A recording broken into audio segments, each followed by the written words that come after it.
Bonjour à tous et bienvenue dans cette nouvelle émission de Bonjour chez vous. Nous continuons dans la belle lancée que nous avons eue hier avec Stéphanie Rieder. Aujourd'hui, on parle du miracle. Le miracle est à ta portée. Et je suis avec Frank et Stéphanie encore. Bienvenue Stéphanie Rieder. Bonjour Stéphanie. Allô, content d'être avec vous aujourd'hui. Vraiment, c'est un pur bonheur d'être ici. Ah, on est content aussi? Oui, on est très content. On t'a présenté hier, docteur, post-doctorant, biochimie, femme dans le ministère. Waouh. Mais un autre élément qu'on n'a pas dit hier, c'est humble servante devant l'Éternel. Et avant tout, une maman qui te garde humble. Et une maman de deux adultes. C'est plus des enfants, c'est des grands. Et donc, tu as de l'expérience et tu vas nous parler. Aujourd'hui, tu vas faire une rubrique famille. Oui, je vais parler du miraculeux. Je ne sais pas si tu écoutes l'émission et tu as besoin d'un miracle dans ta maison. Si oui, cette émission est pour toi parce que, comme maman, j'ai eu besoin de voir le miraculeux dans la vie de mes enfants. Et je l'ai vu. Et je crois que je peux emmener quelques conseils pour qu'on puisse se saisir des promesses de Dieu. Amen.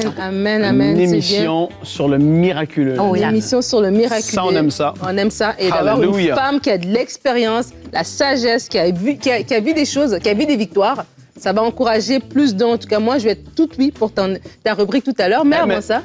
T'as une nouvelle coupe de cheveux, Nadine? Oh! J'ai remarqué. Peut-être que je vais le souligner encore cette semaine, mais en tout cas, t'as une belle coupe de cheveux, Nadine, bravo. On est prêts. Merci, Frank. Magnifique, Nadine, elle est magnifique. Elle est bouche bée. Oh là là, on va y aller avec toi, on va te laisser parler. On y va pour la pensée du jour.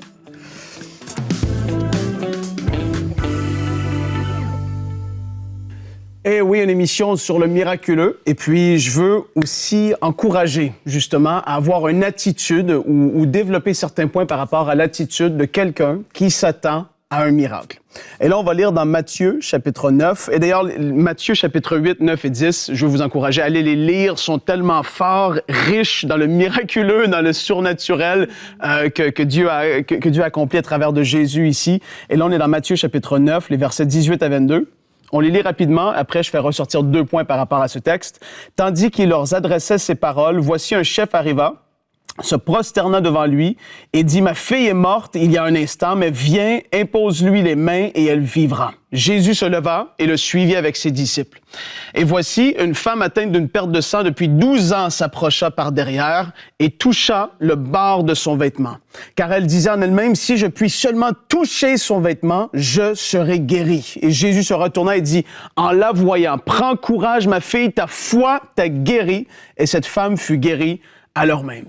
Et là, c'est tout un contexte. Jésus s'en va, une petite fille qui était sur le point de mourir, et on le sait, elle était morte. Et là, en même temps qu'il est en route, cette femme atteinte d'une perte de sang, elle est là. 2 points que je veux faire ressortir par rapport à la dame. Premièrement, la foi, ça s'entend. Ça va être quelque chose, ça va sortir de notre bouche. C'est-à-dire, qu'est-ce qui est dans notre cœur? Qu'est-ce qu'on croit réellement? Ça va s'entendre. Elle, ici, ça nous dit qu'elle se disait en elle-même, mais certainement qu'à haute voix, dans sa maison, elle se disait, si seulement je peux voir Jésus, si je peux... Et en fait, elle s'est dit, si je peux toucher le bord de son vêtement, je vais être guérie. Ça s'entend et ça va se manifester, ça se démontre. C'est une action. Elle n'est pas restée passive comme le restant de la foule. Elle s'est dit, mon miracle, je le veux, je vais me mettre en action. Et en fait, la foi, ça se voit aussi. Donc ça, c'est les 2 premiers points. 2 autres principes. Matthieu, chapitre 8, les versets 5 à 10. Comme Jésus entrait dans Capernaum, un centenier l'aborda, le priant et disant, « Seigneur, mon serviteur est couché à la maison, atteint de paralysie et souffrant beaucoup. » Jésus lui dit, « J'irai et je le guérirai. » Le centenier répondit, « Seigneur, je ne suis pas digne que tu entres sous mon toit, mais dis seulement un mot et mon serviteur sera guéri. Car moi qui est soumis à des supérieurs, j'ai des soldats sous mes ordres, et je dis à l'un va et il va, à l'autre viens et il vient, et à mon serviteur fais cela et il le fait. » Après l'avoir entendu, Jésus fut dans l'étonnement et il dit à ceux qui le suivaient, « Je vous le dis en vérité, même en Israël, je n'ai pas trouvé une aussi grande foi. » Et là, si Jésus dit ça de cet homme-là, je crois qu'il y a quelque chose qu'on peut en saisir, en aller chercher une vérité qui est là. 2 points que je veux faire ressortir rapidement. La foi vient de ce qu'on entend. Ça, c'est ce que la parole de Dieu dit. Pour nous, aujourd'hui, ça vient de ce qu'on entend de la parole de Dieu et naturellement, notre foi va se fortifier à travers des témoignages positifs qu'on va entendre. Ce centenier, certainement qu'il avait même peut-être déjà vu Jésus agir, mais il avait entendu aussi parler de Jésus et de ce qu'il était capable de faire et de ce qu'il avait fait. La foi, ça va venir de ce qu'on entend. Premièrement, nourris-toi de la parole de Dieu. Amen. Nourris-toi, fortifie. Pas de témoignages négatifs, pas de gens qui vont parler de l'incrédulité. Non, des personnes qui vont croire avec toi, qui vont s'associer dans la foi sur une promesse de la parole de Dieu. Et quatrièmement et deuxièmement par rapport à ce passage, la compréhension de l'autorité. Le centenier avait saisi le principe de l'autorité, que lui, il disait aux soldats sous lui, fais ça, et il le fait.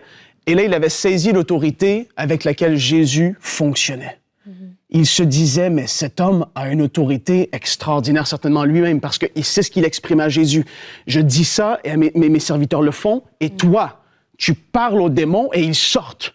Toi, tu commandes à te lever alors que la personne est paralysée et il se lève. Il y a une autorité rattachée à toi, et nous, on le sait aujourd'hui que c'est rattaché au nom de Jésus, le nom au-dessus de tous les noms. Il y a une autorité qui est là, rattachée au nom de Jésus.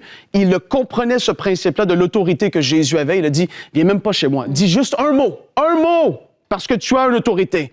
Et cette chose-là va s'accomplir. Et ça, c'est les 4 points. Ça s'entend, c'est-à-dire qu'on va parler la foi, on va agir sur la foi vient de ce qu'on entend, et on comprend l'autorité, et par la suite, on va pouvoir exercer notre foi aussi dans certaines circonstances. Voilà pour la pensée du jour, Nadine. Amen. Merci beaucoup, Frank. C'est quasiment un conseil de coach. Là, j'ai fait ça vite, hein? J'ai vu comment je lisais rapidement, là, mais bon, OK, vas-y. T'es venu préparer. Merci beaucoup, Frank. J'apprécie cela. Je vais vous partager notre verset du jour. Aujourd'hui, il se trouve dans Psaume 65 au verset 6, un très beau verset. Le psalmiste dit, dans ta justice, tu nous réponds par des merveilles, ô Dieu sauveur, espoir des hommes, jusqu'aux confins de la terre, jusqu'aux îles lointaines. C'est une très belle parole qui nous montre le Dieu qui intervient dans nos situations. Et on dit que le miracle est à notre portée. Et lorsque tu parlais dans les évangiles, j'avais la pensée de l'histoire de Bartimée. Bartimée qui était là le long du chemin, alors que Jésus est en train de passer, alors qu'il entend qu'il y a Jésus qui passe, il sait que Jésus est quelqu'un qui est venu faire des miracles, qui fait des choses extraordinaires. Il s'est levé. Il avait cette posture que je ne veux pas rester juste assis. Il y a un pas que moi aussi je dois faire. Absolument. Le miraculé est en train de passer devant moi, est à ma portée et je vais me lever pour aller le saisir. Et c'est ça dont tu as parlé, Frank, dans tes points par rapport à l'autorité que nous avons. On en a parlé hier, de l'autorité du chrétien. Et vraiment, oui, Christ a déjà accompli. Ceux dont on lit, ils étaient dans la parole, ils étaient en train de le vivre alors que c'est en train de se passer devant eux. Mais nous, on est 2000 ans plus tard et on sait déjà qu'est-ce qui s'est passé. Christ a accompli, il a remporté la victoire, il a acquis la victoire à la croix. Et nous avons cette position privilégiée de pouvoir nous saisir de ces miracles. Absolument. Et c'est tellement fantastique de savoir que l'autorité, en fait, c'est pas une question de mérite. Des fois, on a l'impression, c'est fait pour un prédicateur ou si, ou ça. Je suis pas assez spirituel. Pas du tout. C'est juste par l'amour de Dieu pour nous, par le sacrifice de Jésus à la croix. À partir du moment qu'on a connu Jésus, qu'on l'a accepté comme Seigneur et Sauveur, on a accès, peu importe ton arrière-plan, peu importe d'où tu viens, que tu sois une maman, un professionnel, peu importe, tu as accès à l'autorité de Dieu et à la puissance. Hein, ça dit, vous recevrez une puissance, le Saint-Esprit. Et quand on regarde la puissance, le pneuma de Dieu, le Saint-Esprit, quand tu étudies un peu, tu te rends compte que dans l'Ancien Testament, le même Saint-Esprit qu'on va dire roi, qui est le mot hébreu pour pneuma, lors de la création, tu sais, moi j'aime l'univers, les étoiles, la puissance créatrice, c'est la même puissance qu'on reçoit lorsqu'on a le Saint-Esprit en nous. Donc, on a l'autorité, on a la puissance pour faire trembler les démons et aller chercher le miraculeux pour nos vies. Amen. Et ça, il faut le saisir que c'est un don de Dieu. C'est pas une question de compétence. On est tellement dans une société de performance qu'on a l'impression qu'il faut mériter. Des fois, on se prive de richesse parce qu'on ne se sent pas à la hauteur. Aujourd'hui, va le chercher. C'est à toi. Miraculeux pour toi. Ben, tu vois, juste en écoutant Stéphanie, là, tout de suite, ça fortifie la foi. Juste la puissance qui a créé tout l'univers, moi, ça m'étonne, c'est extraordinaire. On ne peut pas imaginer qu'est-ce que la foi, petite comme un grain de sénévé, peut produire. Et ça, c'est phénoménal. Juste qu'est-ce que c'est vraiment, je suis très sérieux, j'entends ça et ça me booste, ça me fait du bien. Et en fait, souvent, on arrive au point où, justement, on doit réaliser que c'est pas à cause de nous, à cause d'un jeûne de 15 jours, à cause d'un effort quelconque. Non, c'est par grâce. Et j'ai entendu plusieurs histoires de témoignages où les gens, justement, c'est comme si tu essaies d'aller chercher, et à un moment donné, il y a comme un relâchement. Et là, tu réalises, en fait, que, Seigneur, je peux rien sans toi et je m'appuie sur toi seulement. Et il y a le déblocage qui se fait. Parce que dans une attitude d'humilité, de je suis ton enfant. Et là, c'est pas à cause de mes propres forces, mais c'est par ta grâce, parce que tu as accompli Jésus à la croix, etc. Et là, il y a quelque chose qui se passe. Et aujourd'hui, on veut vous encourager à être dans cette attitude-là de foi, autant que des fois, on va chercher avec l'autorité qui nous a été déléguée par la foi quelque chose. On va dire non, au nom de Jésus, maintenant, je m'attends à ça, je brise telle chose dans ma vie, etc. Il y a une Mais d'autres fois aussi, on est dans une attitude de foi où on fait juste recevoir et les dons de l'Esprit se manifestent. Il y a quelque chose qui arrive, il y a une intervention de Dieu il orchestre quelque chose.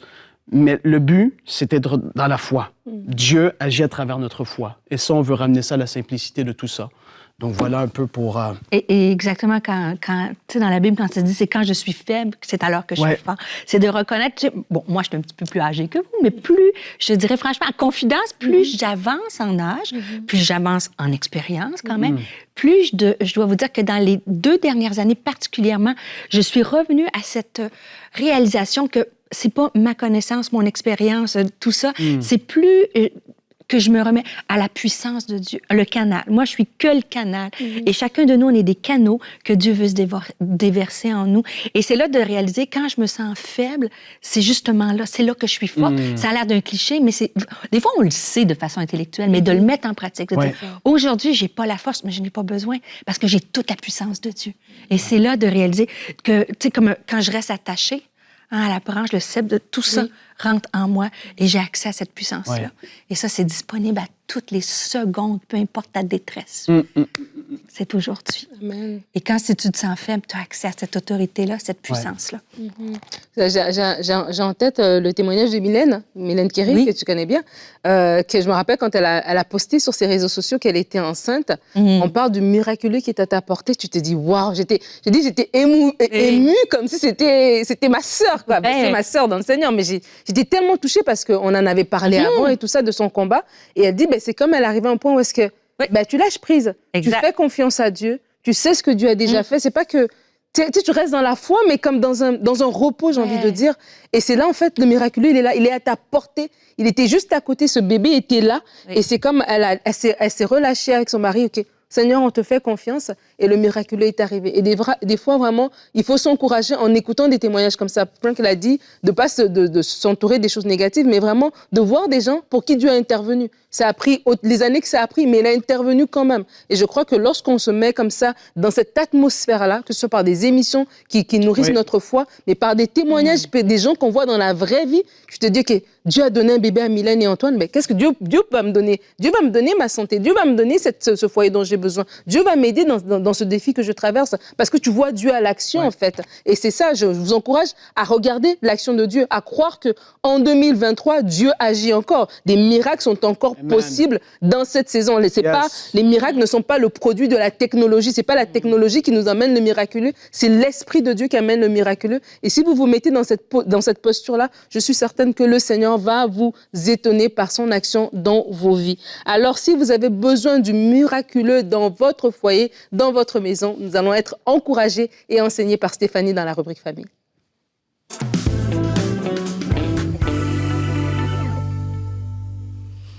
Alors, c'est un plaisir vraiment de partager avec vous aujourd'hui 3 clés pour voir le miraculeux, particulièrement le miraculeux dans ta maison. Parce que si on est honnête en ce moment, on est dans une société très anxiogène. C'est très difficile pour les familles, pour les enfants, les adolescents, les jeunes adultes. Et l'ennemi vient pour tuer, égorger et détruire. Mais Dieu est plus fort et veut renverser l'œuvre de l'ennemi dans ta maison. Et première chose, saisis-le que Dieu peut le faire. Comme Nadine a dit, il est tout puissant, il est l'alpha et l'oméga, le commencement et la fin, il ne change pas. Et ce qu'on a vu, ce qui est écrit dans la Bible, il peut le faire aujourd'hui. Et je vais vous partager 3 clés pour voir le miraculeux dans votre maison. Et c'est des clés que j'ai mis en pratique quand mes enfants étaient jeunes, mais maintenant leur passage adolescent jusqu'à jeune adulte. Et encore, je pense que si vous parlez à mes enfants, ils savent qu'il y a une guerrière dans la maison. Et moi, je dis toujours, tu ne touches pas à mes enfants et l'ennemi le sait, je l'ai déclaré au FA. On a des situations dans nos familles, mais moi, je peux avoir des choses à ajuster dans ma maison, mais personne va parler contre mes enfants. Et l'ennemi, dans le nom de Jésus, il peut reculer. Et c'est parti avec un livre que j'ai lu. Peut-être vous connaissez l'auteur Mark Batterson. Ça s'appelle The Circle Maker. Je vous recommande. Mais dans ce livre-là, il va comparer, si tu veux, la marche du peuple d'Israël autour de la ville de Jéricho. Vous connaissez tous ce passage-là. Mais moi, cette pensée-là m'a saisi que lorsque je prie pour mes enfants, leur salut, leur destinée, leur mariage, ma famille, je me vois comme marchant autour de la ville de Jéricho. Et à partir de cette marche-là, et peu importe ton Jéricho, est-ce que c'est que tes enfants consomment la drogue et tu as besoin que Dieu vienne briser ce lien de dépendance-là? Est-ce que c'est tes enfants qui sont éloignés de Dieu? Peu importe ton Jéricho, mais essaye de te voir dans la prière à tourner jusqu'à temps que les murailles tombent et que tu ailles la victoire. Et de ce passage-là, j'ai sorti 3 clés pour voir les murailles d'impossibilité ou le miraculeux dans ta maison. Parce que, en fait, Jéricho, c'était entouré d'une muraille. Et peut-être que, alors qu'on parle du miraculeux, toi, tu es face à une muraille. Quelque chose qui ne bouge pas. Peut-être que ça fait des années que tu pries quelque chose, que ton fils, ta fille reviennent à Dieu. Et tu vois la muraille. La muraille, c'est quelque chose que Dieu veut abattre dans la vie de tes enfants, dans ta famille. Et quand on regarde le texte, je vous fais ça rapidement, mais dans le texte, ça nous dit, Dieu va donner la stratégie à Josué, qui a l'air tellement clair. Si je vous l'ai dit, tous les enfants à l'école du dimanche le savent. Peut-être je te pose la question à la maison, c'est facile. Il a dit, tu vas tourner pendant 16 jours autour de la ville et le 7e jour, tu vas tourner 7 fois. Et qu'est-ce qui va se passer? La dernière journée, tout le monde va crier et boum! Les murailles vont tomber. Et lorsque tu regardes ça, ça a l'air super simple. Mais il semble que tu te dis, mais franchement, Josué, c'est facile. Dieu vous donne le plan. Dieu nous a donné le plan dans la parole. Il nous a donné les promesses. Il nous a donné tout ce qui est la provision pour qu'on puisse croire au miraculeux. Mais en fait, quand Dieu donne cette stratégie-là à Josué, tu peux lire l'histoire, c'est dans Josué chapitre 6, et la stratégie est donnée au verset 2. Mais l'histoire commence dans Josué chapitre 6, verset 1, et c'est écrit « Jéricho était fermé et barricadé devant les enfants d'Israël. Personne ne sortait et personne n'entrait. » Et là, c'est là, verset 2, que Dieu donne la stratégie. Et ma première clé pour voir le miraculeux, c'est de ne pas se fier à notre perspective. Pourquoi Josué a vu le miraculeux? Pourquoi le peuple d'Israël? Parce qu'au lieu de voir la muraille, l'impossibilité, parce que ce qu'il voyait, même si Dieu avait dit qu'il allait avoir la victoire, ce qu'il voyait, c'était que personne rentrait dans la ville et personne sortait. Et la muraille, c'était pas un petit mur, c'était pas un petit muret. On sait que Rahab, la prostituée, a habité sur cette muraille-là. Donc, c'était une muraille qui était profonde et elle avait plusieurs mètres de hauteur. Donc, ta famille, ta muraille, quelle est-elle? Peut-être que tu es en train d'écouter l'émission, puis toi, tu vois juste la muraille. Première clé, ne regarde pas à ce que tu vois. Dieu est plus grand que toutes les murailles. Amen. Dieu est capable de faire tomber les plus grands murs de ta vie. Amen. Alors, première clé, regarde pas à la perspective. La deuxième clé, ne regarde pas à ta façon de penser. Et ça m'a parlé beaucoup parce que, je ne sais pas si vous êtes comme moi, mais moi, souvent, je prie, j'ai beaucoup d'imagination, et je prie, je déclare, et je demande à Dieu presque d'intervenir de cette façon X, Y, Z. Bon, je sais, vous écoutez l'émission, vous êtes hyper spirituel dans ce studio aussi. Mais ce qui est fascinant dans ce qu'on lit, c'est qu'en fait, Josué, son nom, il a été changé, mais c'était Oshua. Ça voulait dire, en hébreu, celui qui donne la victoire. Josué était un homme de guerre, un guerrier. Donc, lui, il remportait des victoires, non pas avec des pétales de rose, puis des harpes, puis le monde des bisounours. T'sais. Là, Dieu est en train de lui dire, va avec ton armée, va chanter, va crier, puis là, ben ça va tomber. Et lui, il a dû ne pas se borner à sa façon de penser. C'est pour ça que Dieu a changé son nom de Oshua, le guerrier qui remporte des victoires avec des lances, avec des armes. Il a appelé Josué pour « c'est l'Éternel qui donne la victoire ». Je veux le dire à quelqu'un qui a besoin de l'entendre. Ne te borne pas à ta façon de penser. Dieu a changé, pour que Josué a pu voir la victoire, c'est qu'il a changé sa façon de voir les choses. Et il a fait confiance à la stratégie de Dieu de tourner, même si on le sait très bien que ça avait l'air ridicule.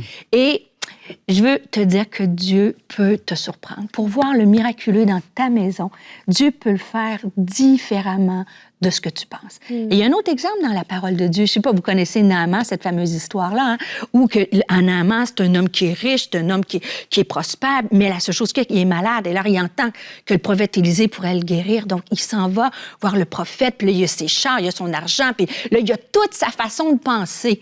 Et pourtant, qu'est-ce que Élisée va faire? Il va envoyer le servant, puis il va dire, le serviteur, puis il va dire, dis-lui qu'il aille se tremper dans Nana 7 fois dans le Jourdain. Et là, au lieu de se réjouir Naaman qui va être guéri, d'avoir son miraculeux, la Bible nous dit, vous irez lire dans 2 Rois chapitre 5, il fut irrité. Il était irrité parce que Dieu n'a pas agi à sa façon. Et pour voir le miraculeux, il faut que tu ouvres ton esprit, que les pensées de Dieu sont au-delà de tes pensées et qu'il peut le faire différemment. Vous savez, moi, je voyage beaucoup et moi, j'ai été guérie miraculeusement de la peur de l'avion. Moi, j'étais incapable de prendre l'avion. Dans mon ancienne vie, j'avais refusé des contrats à Singapour, tout ça quand j'étais en sciences, parce que j'avais peur. Et Dieu m'a guérie. Mais j'ai quelques petites habitudes quand je voyage. Donc, moi, je vole toujours sur Air Canada. Je suis un voyageur fréquent et sur Air Canada parce que j'y vais souvent. Mais mon privilège, c'est que je réserve toujours le siège le 19D. Ça, c'est le Montréal-Paris 19D en économie, mais c'est mon siège, ça me sécurise. C'est ridicule comme ça. Et une fois, je revenais d'une conférence et je m'étais préenregistrée. J'avais mon 19D. Et là, la dame au comptoir, elle me dit, « Excusez, Mme Ritter, on a un problème. » Alors, je dis, « Ah ouais? » Elle dit, « On a dû changer votre siège. » Je dis, là, j'étais un peu fatiguée. Et là, j'ai râlé un peu. Et je dis, franchement, vous savez, moi, je voyage fréquemment sur Air Canada. Je m'étais enregistrée. Moi, mon siège, c'est le 19D. Mais elle dit, madame, il y a eu un petit contretemps. Fait qu'elle me prend la carte d'embarquement, elle la glisse sur le comptoir. Je regarde. Elle dit, est-ce que ça vous va? Je lui dis, oh, merci, ça me va très bien. J'avais le 2A. Si, tu vois, 19D, c'est l'économie, mais le 2A, c'était le business, tu vois. Donc, pendant tout ce temps-là que je négociais avec elle, en fait, je m'arrêtais, je demandais mon 19D, mais Dieu m'avait surclassé en classe affaires. C'est pas important, la classe affaires. On est très bien en économie. Mon point, c'est pas ça. Mais des fois, on plaide, on pense que Dieu, on voit pas Dieu agir parce qu'on pense qu'il va agir de cette façon-là. Mais je veux te mettre au défi de croire que c'est peut-être pas en ce moment ce que tu vois, mais pas parce que c'est pas comme tu penses que Dieu est pas en train de le faire. Et ça, dans la vie de nos enfants. Des fois, ça prend du temps, mais il faut croire jamais. Ne regarde pas à la muraille, à ta perspective. Ne te borne pas à ta façon de penser parce que Dieu peut te surprendre. Moi, Dieu est venu toucher mon fils. Quand je vous ai dit, on a parlé du combat spirituel d'une façon que je ne m'y attendais pas. Le ramener à lui dans une conférence de femmes. Mon fils, jeune adulte, homme qui filmait à la caméra. Et moi, j'ai été estomaquée de dire, Seigneur, tu le fais au-delà de ce que je pensais et même mieux. Donc, tu veux voir le miraculeux? Regarde pas la perspective. Ne te borne pas à ta façon de penser. Ma prière, moi, c'est Seigneur, non pas ma volonté, mais la tienne. Parce que les plans de Dieu sont meilleurs que tes plans. Peut-être qu'aujourd'hui, ça n'a pas l'air de ça, mais je peux te garantir que Dieu va tout faire concourir pour que tu puisses voir le miraculeux dans ta maison. Et la dernière clé que je veux te dire, ne te décourage pas par le manque de progrès. Parce que des fois, ça prend du temps pour voir le miraculeux. Et lorsqu'on regarde cette histoire-là, moi, je suis une maman, tu sais, et quand je vois Dieu, il donne le plan, et je les vois tourner une journée, ils devaient rentrer dans leur maison, puis peut-être leur épouse leur dit « Qu'est-ce que t'as fait, chérie, aujourd'hui? »« Ah, ben on a tourné autour du... » Et je vous ferai remarquer que c'est la génération qui a suivi le peuple d'Israël qui a tourné 40 ans dans le désert. Donc, dans leur pensée, là, une fois, deux fois, on va-tu tourner pendant 40 ans? Donc, ils font un tour. Il ne se passe rien. Ils font 2 tours, il ne se passe rien. Mais moi, je dis, Seigneur, il me semble que si c'était moi, je sais, dites-le pas à Dieu, mais moi, des fois, je trouve que j'ai des meilleures idées que Dieu. Tu sais, je fais des blagues. Mais des fois, je me dis, il me semble que comme bonne maman, après 2 tours, là, tu sais, j'aurais vu une petite roche qui tombe, j'aurais dit, ouais, OK, oh, let's go, les gars, on part un 3e tour le lendemain, regarde, ça va tomber. Et eux, ils n'ont rien vu. 1 tour, 2 tours, 3 tours. Le 7e jour, ils commençaient pas à douter.